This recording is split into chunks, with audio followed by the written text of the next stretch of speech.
Hey guys, my name's Chris Turnbull, and today we're going to learn the basics of Epic Spell Wars. It's a game about wizards that cast spells against other players to kill them. Here are the wizard choices you have.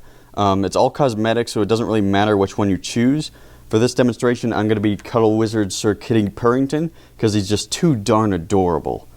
On the back, you'll find the health, that's what these numbers are, and you'll have a health token, and it's going to start at 20, unless you have a card that says otherwise. And the objective of the game is to win 2 rounds, and each round you're going to get a Last Wizard Standing token. So yeah, win 2 rounds and you'll have 1 Epic Spell Wars. And now, we're going to go on to the spells themselves. Alright guys, this is your deck of spells. Normally you draw 8 cards, but for this demonstration I'm only going to use 3. And this is going to be my spell for this round. Mr. Nukian Fission's Woodstocky Baron Squirrelington. Yes, it is a very weird card. You have 3 parts to it: the source, the quality, and the delivery. And this is going to determine if you go first or not. There's going to be a number at the end of your delivery. This is 18. The higher the number, the earlier you go in the game. And if you want to go earlier but don't really have a very high number, what you could do is make your spell shorter by taking 1 out. And you can even go even shorter if you just stick with 1 card, although it won't be as powerful. And there's this last part of the card you need to know. It's called a power roll, and you're going to roll a die for it.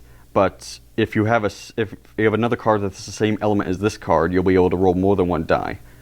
And as you can see here, I have 2 primal cards. So that means instead of 1 die, I get to roll 2. And that is how you would do that spell. And now we're going to go into treasures. Alright, now treasures are cards you get from casting certain spells or your opponent's casting them. These are just special little cards that'll just help you out a little bit during a round. This one in particular, if you're the last wizard to act during a round, you gain another treasure. So this is just a little helpful card that can help you out for certain spells.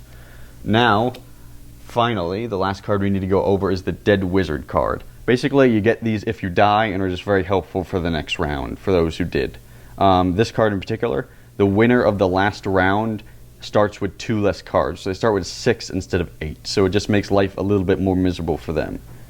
Alright, and that is the basics of Epic Spell Wars.